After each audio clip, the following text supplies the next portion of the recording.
Reporting from Arkham Asylum, this is Gotham Rogues. In this video we take a look at the movie, the Lego Batman movie. Yep, I decided to start a series of movie reviews, and I'll be starting with animated Batman features, getting to the live action films later. I mean, I've just spent a year and a half talking about the cinematic Batrogues. There's no point in going into that again so soon. I figured I should begin with the Lego movie, considering I was originally meant to review it when it came out, but that never happened, and I never saw it until now. It's not really the most interesting film for me to discuss, but I just felt it was appropriate. Anyway, so let's get into it, shall we?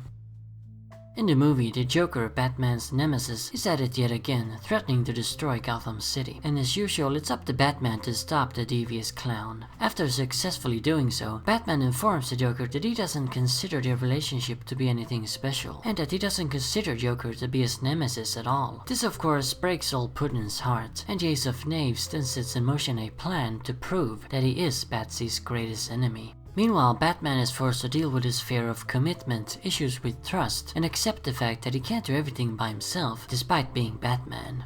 So yeah, that's basically the plot in a nutshell. The old Batman is a loner who needs to learn that he can't spend your life alone plot. He has to embrace his family. Alfred, not just a butler, but also a surrogate father, Barbara Gordon, the new commissioner, Dick Grayson, the son he accidentally adopted, and of course the Joker, that special member of the family whom he shares a love-hate relationship with. The reason he has trouble with this is naturally due to fearing that he'll lose his family, just like he already did once. It scarred him for life, in more than just one way. It didn't just make him obsessed with dressing like a bat and kicking hoodlums in the face, it also cursed him with a life of loneliness. The movie is certainly not subtle with its message. I mean, how many times do they say relationship or family in it? But it works fairly okay. Batman's journey from denial to acceptance being both touching and funny at the same time. Still, while I do think it works, I just can't bring myself to fully care. We've seen it before, many times, and I'm also pretty tired of movies where the hero has to learn some big life lesson. It seems like that's always the case with action movies these days, especially superhero movies. What happened to the good old days when Batman and James Bond were just in the movie to kick the villain's ass? Sure, I don't want every movie to be like that. That would get boring after a while. But right now, I feel it would be a breath of fresh air to get a fully formed superhero. Well, perhaps the villains can be explored instead. Speaking of the villains, or villain, there's really just one villain in this movie, and it's the Joker. The rest don't matter. They're pawns in the chess game that Batman and Joker plays. Now, you know I don't like it when Joker is portrayed as the supreme villain, vastly superior to the other rogues. So just go ahead and guess how you think I felt this movie handled the villains. Yeah, stop the video and write your guess in the comments.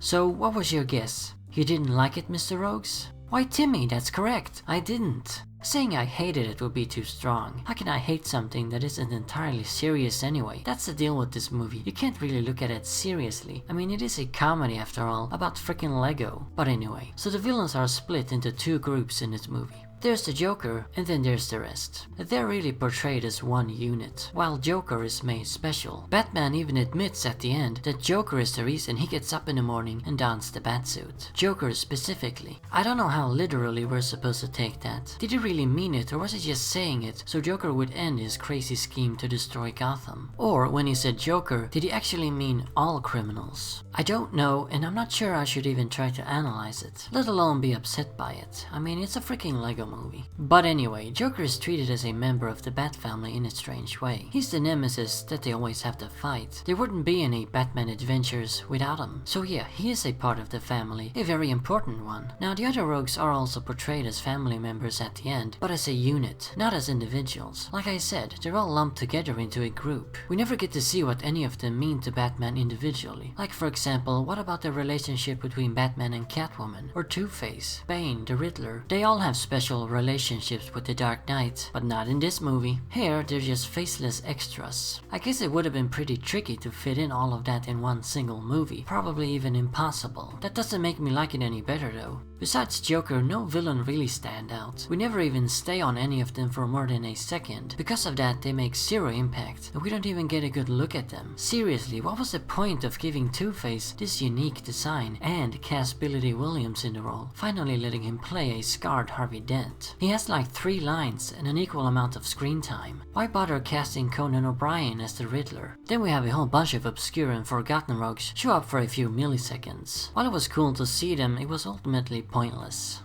I suppose I should touch upon the voice acting a bit. The performer who stands out the most is obviously Will Arnett as Batman himself. Usually a villain steals the show from Batman, but here it's Bats who's for once the scene stealer. I love Arnett's parody of the stereotypical gruff and gravelly Batman voice. It's hilarious too that he never stops using it, not even when in the guise of Bruce Wayne. As for Zach Galifianakis, I feel his Joker voice is pretty weak. I mean, his performance is fine, but he just does not sound like the Joker. It just sounds too ordinary. I actually don't really like the characterization of Joker at all in this movie. He's neither funny nor scary. He's got very little personality beyond his crush on Batman and feels like a very bland character. He could have been any villain really, which is very strange considering this movie is one big Joker wankfest.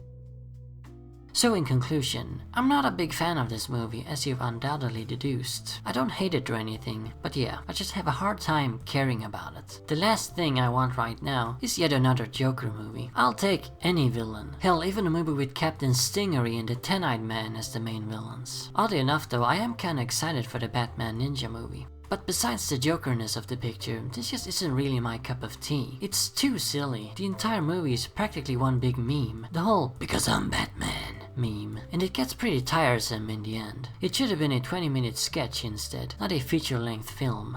I'm also not a Lego man. I've never been into Lego. And when old grandpa here grew up, Lego was just these bricks that you played with. It wasn't a freaking franchise. There were no Lego movies, video games, or minifigures based on licensed characters like Batman, Star Wars, and so on. Don't be offended though if you're into Lego. I'm not trying to knock it. I'm just saying that it ain't my thing. So there you have it. That's my opinion on the Lego Batman movie. Better late than never. Maybe not the best start for this series, but next time on movie reviews we'll be taking a look at something I have far more interest in, namely Batman vs. Two-Face. So stay tuned for that. And as always, remember, Arkham Asylum awaits you in the next video.